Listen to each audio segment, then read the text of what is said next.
Good afternoon. It's Friday, October the 22nd, and we're in the middle of uh,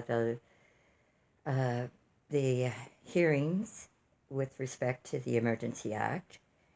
And I know I was pretty excited on Monday. Unfortunately, I had,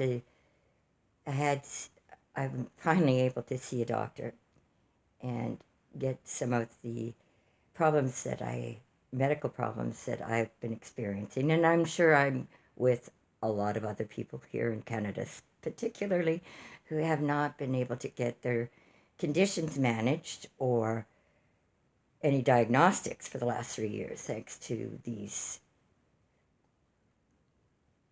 excessive measures that were, I believe, unnecessary during this COVID crisis. And as a result, my condition has developed a bit of a heart situation for me. So I'm not able to be online as much as I'd like to be, but I am kind of bedridden. So that's okay because I'm watching the inquiry, and it is fascinating stuff. I am watching it through Mr. Sunshine Baby, thankfully, because I can hear it. I'm not subject to erroneous talk. Although he's cute, he talks, but he doesn't talk and interrupt. And I like that. He also doesn't give us a lot of silly banter about nonsensical things that don't matter or lies, which is what you would get pretty much on any, I guess Global might be streaming this. And well, we all know the quality and caliber of journalistic integrity that goes on at Global. So I'll leave it at that. The point is, Mr. Sunshine Baby, if you haven't subscribed to him, do. He's expecting his baby, I hope, this weekend. And congratulations to him. And I don't know a lot about him. I fell in love with him during the rally, during the protest. They call it an occupation. Well, you know what? We've been under siege.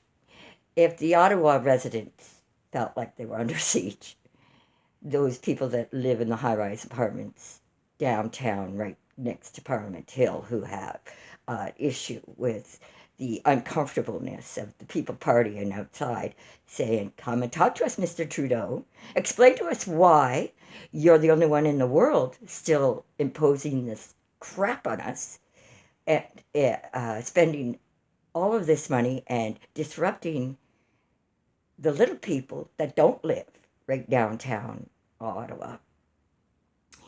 I couldn't believe that this woman kept referring to them as these people, as if they were scum. They're the ones who paid your paycheck, darling, because she was one of the primary residents. This poor lady. I do have compassion, however, for the disruption, because I know it was a disruption, and I know that there were people that weren't getting health care, that weren't able to access their treatments. But that was happening already, and that was thanks to Mr. Trudeau. And that was, and the people that live outside of the major centers like Parliament Hill or Queen's Park weren't getting any kind of health care at all for 3 years, which probably is the reason why there's so many excess deaths in Canada, everywhere else. For some reason, however, Canada isn't taking those stats because I guess they don't want those known.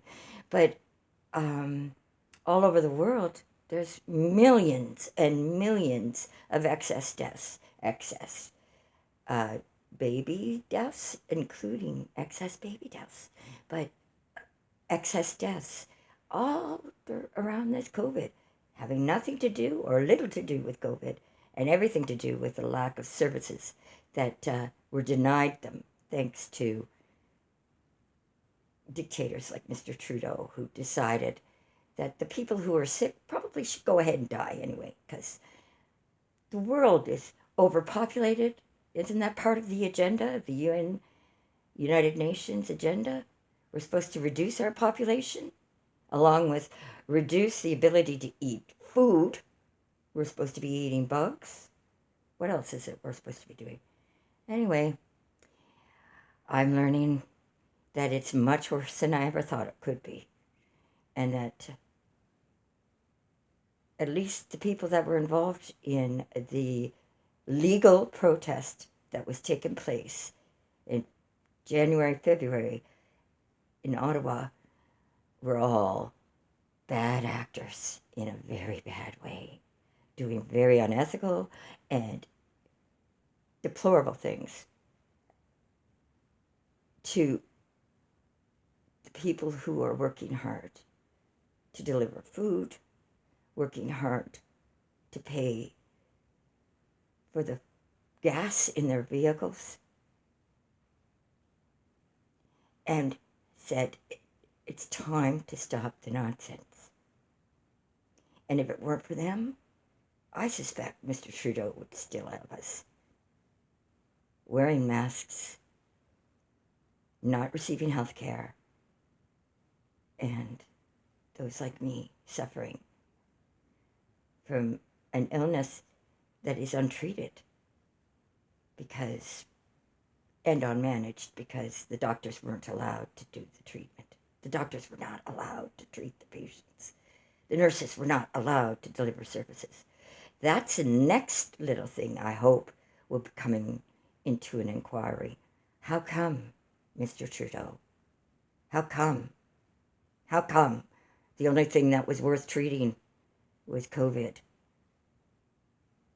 Thank you very much. Have a great day, everybody. It's Friday. Have a good weekend. And wish me luck on Monday. I'm not going to be around on Monday because I'm getting some both a right and left heart catheterization, and I'm hoping to get myself back out of this bed and into the world where I want to be. God bless you all and love you. Goodbye.